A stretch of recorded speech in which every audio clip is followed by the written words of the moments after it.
Hello' student, কি খবৰ? তোমালোকৰ আশা কৰোঁ সকলোৱে ভালে আছা। আজি তোমালোকক পুনৰবাৰ এছআই লাইট অফ এডুকেশ্যন চেনেললৈ স্বাগতম জনাইছোঁ। আজি তোমালোকৰ কাৰণে ৰচনা লিখি লৈ আহিছোঁ এইটো ভিডিঅ'ৰ জৰিয়তে।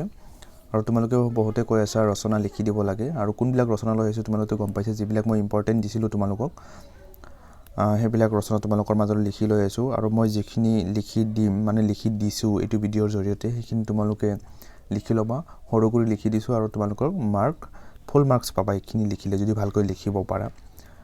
আৰু তোমালোকে যদি মোৰ চেনেলটো ছাবস্ক্ৰাইব কৰা তেন্তে চেনেলটো ছাবস্ক্ৰাইব কৰিবা, আৰু বন্ধুবৰ্গৰ মাজত চেনেলটো শ্বেয়াৰ কৰিবা। আৰু তোমালোকক যিখিনি যিকেইটা ৰচনা দিয়া হৈছে ইম্পৰ্টেণ্ট ৰচনা, গোটেইখিনি ৰচনা তোমালোকক ভিডিঅ'ৰ জৰিয়তে লৈ আহিম। আজি লৈ আহিছোঁ অসমৰ বানপানী।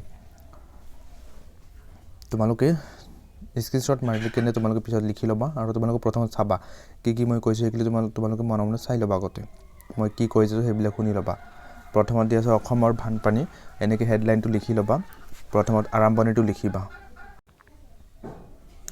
এনেকুৱাকৈ ওপৰত অসমৰ বানপানী এনেকৈ লিখিবা। লিখাৰ পিছত এনেকুৱাকৈ হেডিংছ বনাই দিবা। তাৰপিছত প্ৰথমত লিখিবা আৰম্ভণি।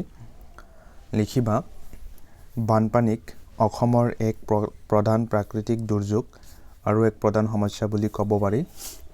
প্ৰতি বছৰে বানপানীৰ ফলত অসমত বিস্তৰ পৰিমাণৰ ক্ষতিসাধন হয়। মানুহৰ লগতে পোহনীয়া আৰু বনৰীয়া জীৱ জন্তুৰ দুখ কোলাই পাছে নধৰা হৈ যায়। খেতি পথাৰত শস্য নষ্ট হোৱাৰ উপৰিও জীৱ জন্তু, ঘৰ দুৱাৰ আদি উটুৱাই লৈ যোৱাও দেখা যায়। বানপানী হৈ যোৱাৰ পিছত আকৌ মহামাৰী, অভাৱ অনাটন আৰু নানা ধৰণৰ মাৰিমৰকে দেখা দিয়ে। তাৰপিছত বানপানী হোৱাৰ কিছুমান কাৰণ আছে। ছেকেণ্ড যিটো পইণ্ট লিখি ল'বা বানপানী হোৱাৰ কাৰণ, তোমালোকে হেডিংটো বনাই ল'বা। আৰু মই যেনেকৈ ইয়াতে লিখি দিছোঁ তেনেকৈ তোমালোকে লিখিবা। বানপানী হোৱাৰ কাৰণ লিখিছোঁ। অসমৰ বানপানীৰ মুখ্য কাৰণসমূহ তলত দিয়া ধৰণৰ। প্ৰথমতে অসমৰ নদীসমূহৰ অৰ্থাৎ প্ৰধানকৈ ব্ৰহ্মপুত্ৰ নদীৰ উৎপত্তি স্থলত বৰফ গলা। বাৰিষা কালত উষ্ণতা বৃদ্ধিৰ লগে লগে নদীখনৰ উৎপত্তি স্থলত বৰফ গলিবলৈ ধৰে। ফলত নদীৰ বুকু পানীৰে উপচি পৰি বানপানী হয়। দ্বিতীয়তে বাৰিষা কালত মৌচুমী বায়ুৰ প্ৰভাৱত অসম আৰু তাৰ চুবুৰীয়া ৰাজ্যসমূহত কেইবামাহো ধৰি ধাৰাসাৰ বৰষুণৰ ফলত নদীবোৰৰ ধাৰণ ক্ষমতাতকৈ পানীৰ পৰিমাণ বৃদ্ধি পায়। তাৰপিছত তৃতীয়তে চাবা ভূমিকম্প, গৰাখহনীয়া আদি কাৰণত নদীসমূহৰ তলি বাম হৈ অহাৰ ফলত নদীৰ ধাৰণ ক্ষমতা কমি আহিছে। চতুৰ্থতে অপৰিকল্পিতভাৱে নিৰ্মাণ কৰা ঘৰ দুৱাৰ, বান্ধ, মথাউৰি আদিৰ ফলতো বানপানীৰ সৃষ্টি হয়। নেক্সট পইণ্টত তোমালোকে লিখিবা প্ৰতিকাৰৰ উপায়। অসমত প্ৰতি বছৰে বানপানীৰ পৰা হোৱা ক্ষয় ক্ষতিৰ প্ৰতি মন কৰি বান নিয়ন্ত্ৰণৰ বাবে উচিত পদক্ষেপ লোৱাটো অতি জৰুৰী হৈ পৰিছে।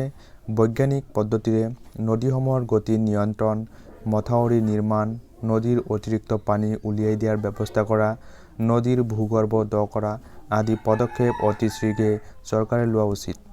এনেবোৰ ব্যৱস্থা কৰিলেহে বানপানী প্ৰতিৰোধ কৰিব পৰা যাব। নেক্সট তোমালোকে সামৰণিটো মাৰি দিবা। সামৰণিটো কেনেকৈ মাৰিবা লিখিছোঁ। বানপানী হৈছে অসমৰ এক জটিল আৰু বৰ ভয়াৱহ সমস্যা। এই সমস্যাটো স্থায়ীভাৱে সমাধান নহ'লে এদিন ভৱিষ্যতে অসমৰ অৰ্থনৈতিক আৰু সামাজিক উন্নয়ন স্থবিৰ হৈ পৰিব। সেয়েহে এই জটিল সমস্যাটোৰ এটা স্থায়ী সমাধানৰ বাবে চৰকাৰে এটা ব্যৱস্থা গ্ৰহণ কৰা উচিত। মৰমৰ ছাত্ৰ-ছাত্ৰীসকল, তোমালোকে এইটো ভিডিঅ'ত যিখিনি ৰচনা লিখি দিছোঁ অসমৰ বানপানী, তোমালোকে এইখিনি ভালকৈ পঢ়িবা।